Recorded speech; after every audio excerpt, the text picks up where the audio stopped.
Di dalam nama Tuhan Yesus berbicara, Shalom semuanya, mari kita belajar apologetika untuk kemuliaan nama Tuhan Yesus, bukan diri sendiri. Saya bisa salah, Anda bisa salah, tapi firman Tuhan tidak mungkin salah. Nah, di kesempatan kali ini kita akan bikin video ringkas saja, video singkat, memahami antara keselamatan dengan sakramen. Ya, mungkin ada teman-teman bingung, kenapa sih di gereja harus ada sakramen seperti baptisan, perjamuan kudus, dan lain-lain. Toh kita kan cukup percaya Yesus, kita selamat. Untuk apa ada sakramen? Bukankah kita ditebus oleh darah Yesus? Nah, saya akan bikin video singkat saja supaya kita bisa memahami dengan mudah, dengan singkat, dan tidak berpanjang-panjang lagi. Kita buka ke Efesus 2 ayat 8 sampai 9. Sebab karena kasih karunia kamu diselamatkan oleh iman. Itu bukan hasil usahamu, tetapi pemberian Allah. Itu bukan hasil pekerjaanmu, jangan ada orang yang memegahkan diri. Kita harus amini ayat ini karena manusia memang diselamatkan hanya oleh kasih karunia dan juga oleh iman. Ya, manusia diselamatkan oleh kasih karunia dan juga iman. Jadi tidak ada kita bisa memegahkan diri di hadapan Allah. Kalau tidak ada penebusan oleh darah Yesus yang kekal itu, yang menyelamatkan dosa semua umat manusia yang mau percaya dan Tuhan kehendaki untuk diselamatkan, maka tidak ada seorang pun yang bisa selamat gitu ya. Dan bagaimana iman seperti apa yang mendapatkan kasih karunia ini? Maka kita harus pahami dengan baik, jangan baca Alkitab satu sisi saja. Maka kalau kita buka ke Yakobus 2 ayat 17, ya. Demikian juga halnya dengan iman. Jika iman itu tidak disertai perbuatan, maka iman itu pada hakikatnya adalah mati. Nah, iman yang seperti apa yang Tuhan kehendaki? Ternyata iman yang disertai oleh perbuatan. Loh, bukankah ini bertentangan dengan ayat sebelumnya? Kalau manusia diselamatkan bukan karena perbuatan, tetapi karena iman. Jadi kita bisa pahami adalah iman di sini adalah perbuatan di sini adalah konteksnya adalah perbuatan iman. Perbuatan iman itu seperti apa? Contoh ya, yang paling sederhana adalah kalau kita buka di 1 Korintus 7 ya, ayat 22 ya. 1 Korintus 7 ayat 22. Mungkin saya yakin semua umat Kristen denominasi manapun pasti namanya Kristen mengakui Yesus adalah Tuhan. Tuhan itu adalah Lord, Sang Tuan ya. The Lord, Sang Tuan kita, Kurios kita. Kalau kita mengakui Yesus adalah Sang Tuan kita, Sang Kurios kita, The Lord, ya, artinya kita adalah hamba. Dia adalah majikan, kita adalah hamba. Dia adalah bosnya, dan kita adalah pelayannya. Kan kadang-kadang umat Kristen seringkali mengatakan, oh, pendeta itu hamba Tuhan, kalau saya anak Tuhan. Seakan-akan kita mau lebih tinggi dari pendeta gitu. Oh, pendeta itu hamba, saya anak. Seakan-akan kita mau berkata, seakan-akan kita lebih tinggi. Padahal semua umat Kristen itu adalah hamba Tuhan. Karena kita menyebut dia adalah Sang Tuan, dan kita adalah hamba. Maka ketika kita menyebut Tuhan itu adalah Sang Tuan, menyebut Yesus adalah Sang Tuan kita, Sang Kurios kita, bos kita, majikan kita, maka kita harus bisa mempertanggungjawabkan iman kita dengan menjadikan diri kita adalah hambanya Yesus, hambanya Kristus. Jadi iman seperti apa? Iman yang menjadi seorang hamba di hadapan Yesus, kita menjadi seorang hamba, benar-benar hamba di hadapan Yesus. Nah, kalau menjadikan Yesus itu hamba, Tuhan Yesus di Alkitab memberikan satu penjelasan dengan pemaparan dengan jelas bagaimana seseorang yang menjadi hamba Tuhan. Ya, Tuhan berikan pelengkapan-pelengkapan yang bisa kita terima. Pertama adalah kita buka di Galatia 3 ayat 27. Ya, Galatia 3:27. Karena kamu semua yang dibaptis dalam Kristus telah mengenakan Kristus. Jadi ada satu makna spiritual ketika seseorang menerima baptisan yang sejati, baptisan yang disertai oleh kuasa Roh Kudus. Maka baptisan itu bisa membawa kita untuk mengenakan Kristus, menjadi anggota tubuh Kristus. Ya, dalam hal ini tidak ada orang Yahudi atau orang Yunani, tidak ada hamba atau orang merdeka, tidak ada laki-laki atau perempuan, karena kamu semua adalah satu di dalam Kristus Yesus. Kita dipersatukan dengan Tuhan kita. Kita dipersatukan dengan Sang Pencipta kita. Manunggaling kaula Gusti, bersatunya manusia dengan Tuhan. Ya, ketika kita menerima anugerah baptisan itu dan kita mengenakan tubuh Kristus, ya. Dan itu adalah proses yang mesti kita lihat dengan iman, karena kita gak bisa melihat dengan kasat mata. Ketika seseorang itu dicelup di dalam air baptisan, lalu dia ketika dia keluar dari baptisan, secara fisik tidak ada perubahan di dalam tubuh kita gitu, nggak ada perubahan. sebelum masuk air, setelah keluar air, tidak ada perubahan. Tapi ketika seseorang itu dibaptis, diselam, ya, ketika dia keluar secara rohani, dia sudah mengenakan tubuh Kristus. Itu mesti dilihat dengan iman. Iman itu percaya sesuatu yang kita tidak lihat. Itu adalah iman. Kita percaya tidak ketika kita dibaptis, kita menjadi anggota tubuh Kristus. Asal sepanjang baptisan sejati yang disertai oleh kuasa Roh Kudus. Pertama adalah kita mengenakan seragam, yaitu tubuh Kristus itu. Kalau kita ibaratnya seorang hamba, karyawan, kita kan punya seragam gitu. Untuk menjadi anggota ya. Kita mengenakan tubuh Kristus. Yang kedua adalah kita menerima 2 Korintus 1 ayat 22. 2 Korintus 1 ayat 22. Kita menerima Roh Kudus. Kalau tadi baptisan adalah lahir oleh air. Kalau Roh Kudus lahir oleh Roh, kita menerima Roh yang bisa membuat kita berseru, ya Aba, ya Bapa. Kita berseru kepada Tuhan, kita menjadi anak-anak Allah. Roh Kudus menjadikan kita anak-anak Allah dan memeteraikan tanda miliknya atas kita, dan yang memberikan Roh Kudus ke dalam hati kita sebagai jaminan dari semua yang telah disediakan untuk kita. Ketika kita menerima Roh Kudus, kita menerima materai itu di awal. Bukan karena kita berbuat baik, karena kita berbuat jasa di hadapan Tuhan. Mungkin karena kita sebenarnya juga adalah orang-orang berdosa di hadapan Tuhan. Kita adalah orang-orang yang tidak layak. Tetapi karena kasih Tuhan, Tuhan curahkan Roh Kudus itu untuk membimbing hidup kita, menuntun hidup kita di dalam jalannya. Dan Roh Kudus itu adalah jaminan. Materai, kalau dibilang jaminan atau materai, adalah sesuatu yang nyata. Sesuatu yang saudara bisa rasakan di dalam doa. Makanya ketika orang menerima Roh Kudus, di dalam doa, berdoa di dalam Roh, bisa merasakan hadirat Tuhan, bisa berbicara dalam bahasa-bahasa lain, berbicara dalam bahasa lidah, berbicara dalam bahasa Roh, memuji Tuhan di dalam Roh, merasakan hadirat Tuhan hadir dalam diri dia ketika berdoa. Dan kita bisa merasakan bisa mengucapkan ucapan syukur yang begitu dalam, karena kita bisa merasakan jaminan materai yang Tuhan berikan kepada kita ketika kita menerima Roh Kudus Tuhan. Nah, bagi teman-teman yang rindu untuk meminta Roh Kudus Tuhan, baiklah, kita masing-masing berdoa untuk memohon Roh Kudus. Syaratnya apa? Berdoa. Di mana? Dimanapun dan kapanpun. Karena Tuhan semesta alam tidak terbatas oleh ruang dan waktu. Dapat berada dimanapun dan kapanpun. Yang penting kita punya hati, mau merendahkan hati kita dan memohon Roh Kudus. Ketika kita sudah menerima Roh Kudus, kita akan dipimpin untuk dibawa menuju kebenaran yang sejati. Dibawa untuk ke dalam satu kawanan yang sudah Tuhan sediakan. Yaitu gereja yang sudah Tuhan sediakan. Nah, kembali lagi. Ketika kita sudah menerima baptisan kelahiran kembali, kita menerima Roh Kudus, apalagi kita melihat, maka kita sudah lewat satu sakramen ya tentang baptisan.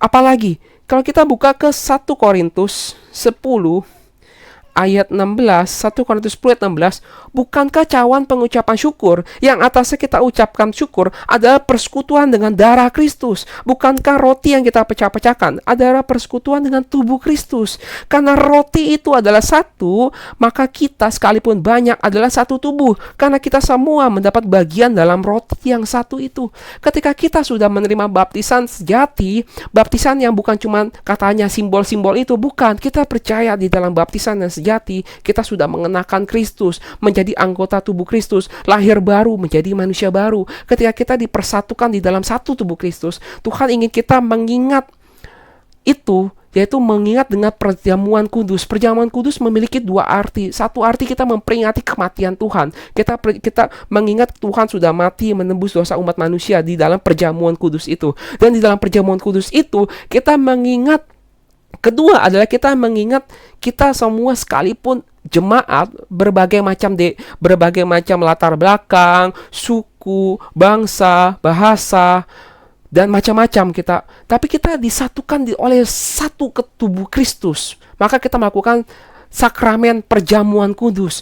Dan perjamuan kudus itu harus ada pimpinan dari kuasa Roh Kudus. Karena hanya oleh kuasa Roh Kudus, roti itu bisa bermanifestasi menjadi tubuh Kristus. Dan air anggur, satu cawan air anggur itu bisa bermanifestasi menjadi darah Kristus. Maka kita menerima sakramen kedua adalah perjamuan kudus. Bersekutu di dalam satu tubuh Kristus dan satu darah Kristus, dalam satu tubuh Kristus itu. Kalau pertama adalah baptisan, kita menjadi anggota dari tubuh Kristus. Perjamuan kudus, kita bersekutu di dalam satu tubuh Kristus di antara begitu banyak jemaat. Yang ketiga, ada satu sakramen lagi. Yang ketiga adalah tentang basuh kaki. Yohanes 13 ayat 8 ya. Kata Petrus kepadanya, engkau tidak akan membasuh kakiku sampai selama-lamanya. Ini adalah peristiwa ketika Tuhan Yesus hendak membasuh kaki murid-muridnya. Tapi jawab Yesus, jikalau aku tidak membasuh engkau, engkau tidak mendapat bagian dalam aku. Maka perkataan ini tidak bisa dianggap enteng. Tuhan Yesus berkatanya dengan bahasa yang cukup serius ya. Engkau tidak akan mendapat bagian dalam aku. Mungkin murid-muridnya tidak mengerti apa artinya itu. Kata Simon Petrus kepadanya, Tuhan, jangan hanya kakiku saja, tetapi juga tangan dan kepalaku. Kata Yesus kepadanya, barang siapa telah mandi, ia tidak usah membasuh diri lagi selain membasuh kakinya, karena ia sudah bersih seluruhnya. Kamu juga sudah bersih, hanya tidak semua.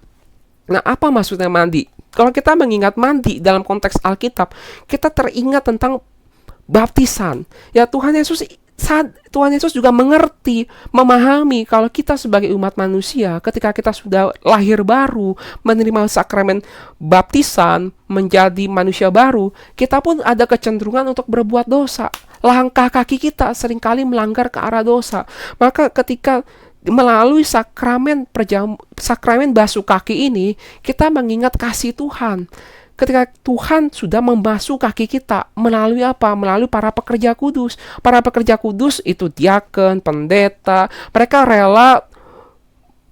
rela membungkukkan badan, membasuh kaki jemaat gitu. Bukan jemaat membasuh kaki diaken, tapi diaken membasuh kaki jemaat. Itu adalah satu bentuk kerendahan hati dari pekerja kudus. Dan kita ingat kaki kita sudah dibasuh oleh pekerja kudus yang mewakili Tuhan membasuh kaki kita. Dan Tuhan ingin supaya langkah kaki kita di sepanjang hidup kita setelah kita lahir baru menjadi manusia baru dipimpin oleh Tuhan.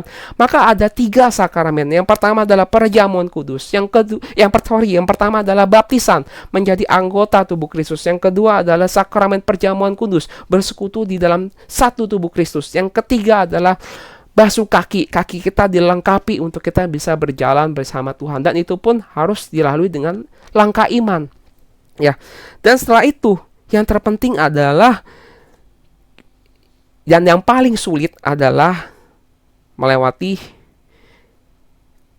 sisa hidup kita setelah kita baptisan, kita perjamuan kudus, kita basuh kaki.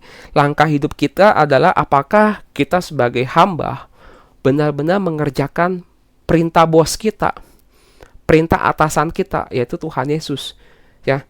Kalau enggak, Tuhan bisa berkuasa menolak kita. Bahkan Rasul Paulus pun mengatakan, jangan sampai aku sendiri tolak. Kalau kita buka ke Matius 7 ayat 21, bukan setiap orang yang berseru kepadaku, Tuhan, Tuhan, akan masuk dalam kerajaan sorga, melainkan dia yang melakukan kehendak Bapakku yang di sorga. Jadi kita dituntut untuk mengikuti apa yang Tuhan kehendaki. Apa yang Tuhan perintahkan, kita harus dituntut untuk mengikuti. Termasuk perintah Tuhan tentang hari Sabat. Kalau kita buka di Ibrani 4 ayat 9 ya. Jadi masih tersedia satu hari perhentian, hari ke-7 bagi umat Allah ya.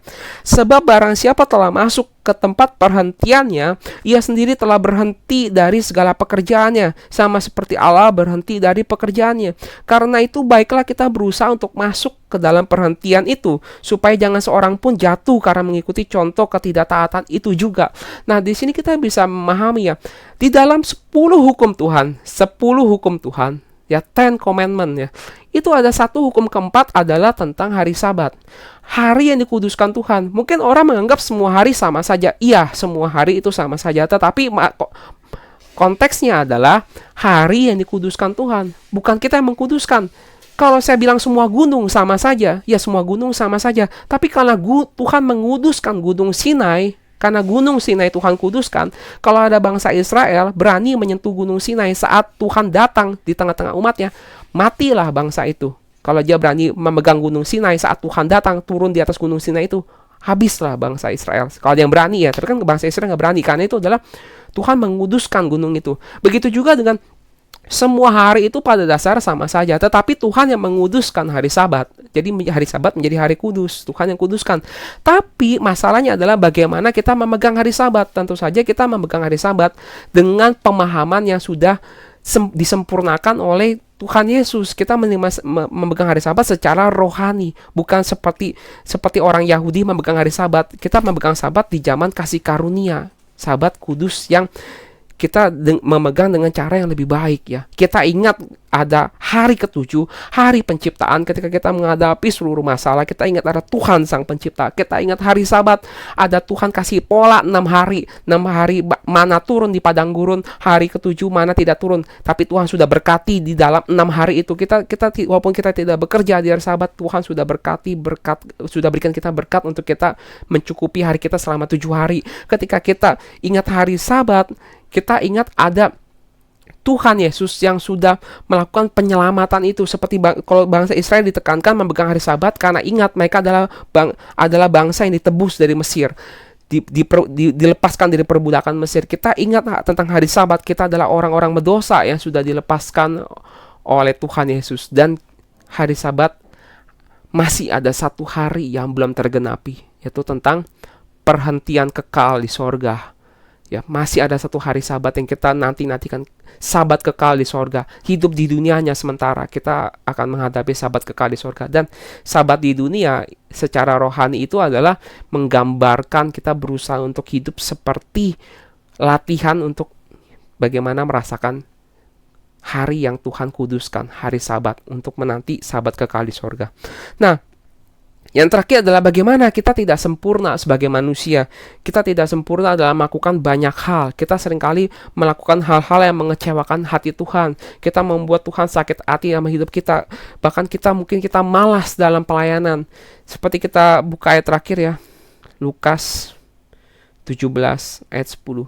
Maka ada satu hal yang harus kita ingat supaya kita tidak boleh sombong, adalah Lukas 17 ayat 10. Demikian jugalah kamu, apabila kamu telah melakukan segala sesuatu yang ditugaskan kepadamu, hendaklah kamu berkata, kami adalah hamba-hamba yang tidak berguna, kami hanya melakukan apa yang kami harus lakukan. Artinya apa? Jika hari ini kita punya talenta, kita bisa memasak, kita gunakan talenta itu untuk Tuhan. Kita punya talenta untuk berkhotbah, ya berkhotbahlah untuk Tuhan. Kita punya talenta untuk menginjil, gunakan itu untuk Tuhan. Kita punya talenta apa? Kita punya talenta dalam bernyanyi, kita memuji Tuhan. Banyak hal yang kita bisa lakukan, tapi itu bukan membuat kita menjadi sombong rohani, tidak. Karena kita pada dasarnya adalah hamba-hamba yang tidak berguna. Kita seringkali mengecewakan Tuhan, kita seringkali mungkin menyakiti hati Tuhan, mungkin seringkali kita jatuh lagi dalam dosa. Tetapi yang Tuhan inginkan adalah kita jangan sampai terperosok terus di dalam dosa. Kita harus bangkit lagi, kita harus bangun lagi, kita harus kembali lagi menghampiri Tuhan. Kita harus ingat kita adalah hamba-hamba yang tidak berguna. Kita hanya mohon belas kasih Tuhan, dan kita hanya menggunakan talenta yang kita bisa gunakan, kita persembahkan kepada Tuhan. Dan sisanya adalah kita memohon belas kasihan Tuhan, ya. Kalau kita pada akhirnya mengikuti jalur yang benar, track yang benar, pada akhir kita diselamatkan oleh Tuhan, maka Tuhan tidak akan ingat-ingat lagi dosa-dosa kita. Karena semua sudah ditebus oleh darah Yesus. Kalau Tuhan sampai akhirnya mengatakan, engkau adalah hambaku yang baik, masuklah dalam kebahagiaan Tuhanmu. Selesai, kita nggak bakal diingat-ingat lagi dosa kita. Kita udah selamat, ya, dosa kita sudah dibersihkan. Tapi kalau kita ditolak oleh Tuhan, maka semua perbuatan kita jadi sia-sia, semua usaha kita jadi sia-sia. Karena kalau Tuhan sudah tolak, bahkan ditolak, bukan hanya diingat-ingat lagi dosa kita, ditolak. Kalau udah ditolak, jadi tidak ada artinya. Maka kita harus ingat kita adalah hamba-hamba yang tidak berguna. Kita hanya melakukan apa yang kita harus lakukan. Nah, biarlah video singkat ini bisa menjadi suatu kemuliaan bagi nama Tuhan Yesus. Haleluya. Amin.